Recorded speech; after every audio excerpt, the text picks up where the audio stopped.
blank. Les blancs, nous on l'écrit en français forcément comme ça. Si je le mets en pluriel, les anglophones l'écrivent comme ça. The blanks.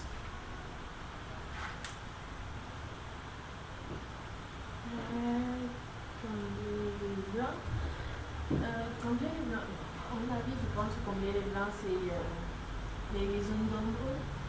Pas les zones d'ombre. Les espaces vides. Pendant qu'on parle, boum, il y a un blank, il y a un vide. Moi, je suis en train de parler, ou alors, je dis, oh, cette question, elle est vraiment difficile. Hein. Vous me posez une question un peu... moi, je ne sais pas comment répondre à ce genre de questions. Et là, pap, vous ne dites rien, moi, je ne dis rien. Et ça, les blanks. Il faut les combler. Quand le client commence déjà à dire « je ne sais pas comment répondre à votre question », ou le prospect, ou l'interlocuteur tout simplement, comment on pourrait combler le blank? Parce que c'est facile à dire comme ça, là. Mais vous avez une cliente, écoutez, vous me posez des questions. Est-ce que c'est quand la dernière fois que j'ai acheté mon rouge à lèvres? Ah ben écoutez, moi j'ai toujours mon rouge à lèvres, hein, et puis il m'est long, mais... je ne sais pas. Parfois même vous attendez qu'il vous réponde je ne sais pas. Il ne dit pas je ne sais pas. Il réfléchit. Ça c'est un blank. C'est à vous de l'orienter. Alors vous ne savez pas, c'est un peu difficile.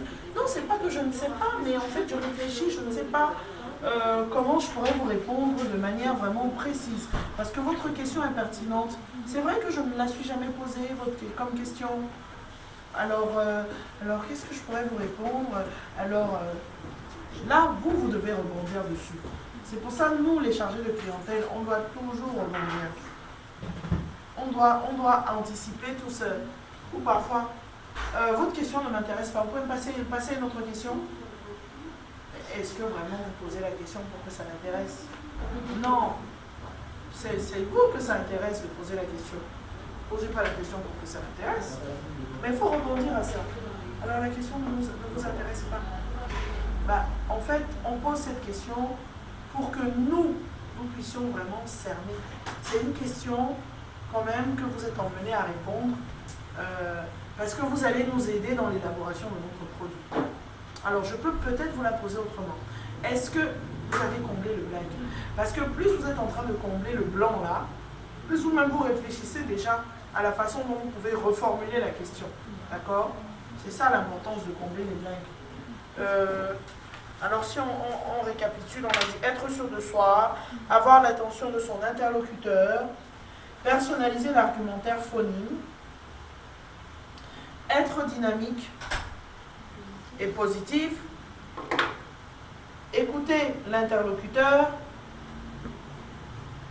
combler les blancs. Si votre interlocuteur n'a pas de temps à vous consacrer,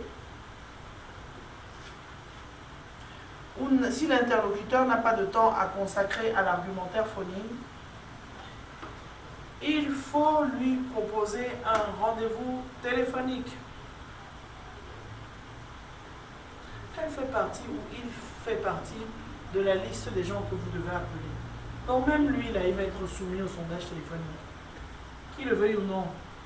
Mais nous, on va lui faire croire que c'est selon ce que lui veut. Mais nous, ce qui nous intéresse, c'est qu'il fasse ce sondage. Donc s'il nous dit qu'il n'a pas le temps maintenant, quelle est la période qui vous arrangerait? Vous me proposez de rappeler l'après-midi ou demain dans la matinée?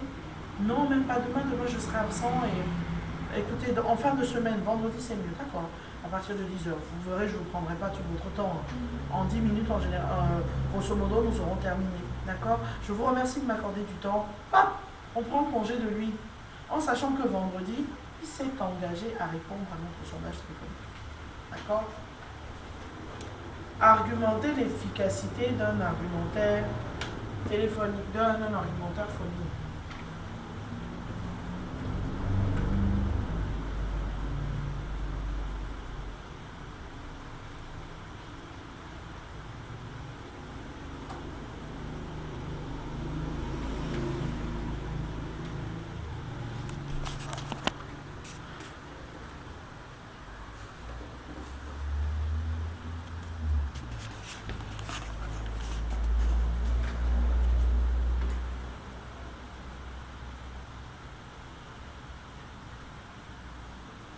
Argumenter l'efficacité d'un appel.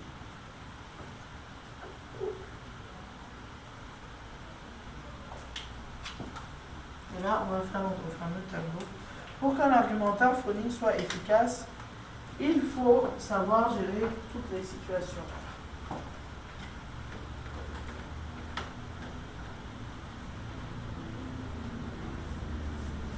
Pour qu'un argumentaire phonique soit efficace, il faut savoir gérer toutes les situations. D'accord? Donc là, qu'est-ce qu'on peut voir encore mieux? On va voir les... Je vous ai déjà dit que quand on était en centre d'appel, on avait un tableau avec les situations, si le client est chiant, si le client est pris. D'accord? Donc là, on va avoir particularité du client. On va faire, c'est juste 2 colonnes. Particularité du client. Ou prospect, bien sûr.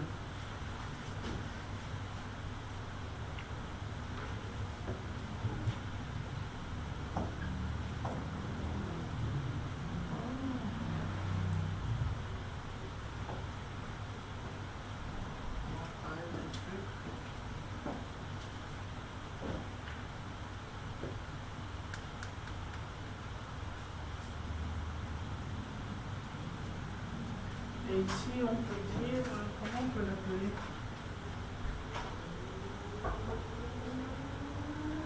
Attitude recommandée,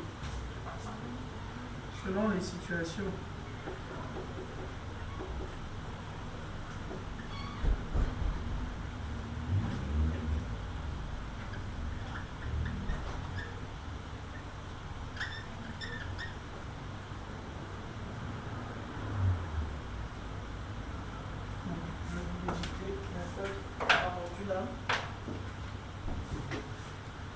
Alors, quand le client est agressif, alors ça c'est effectivement dans la première colonne, particularité agressive et ne veut pas discuter.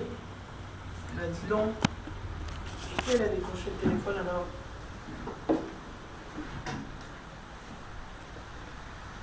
La particularité du client, il est agressif et ne veut pas discuter. Le remerciant, alors une attitude recommandée.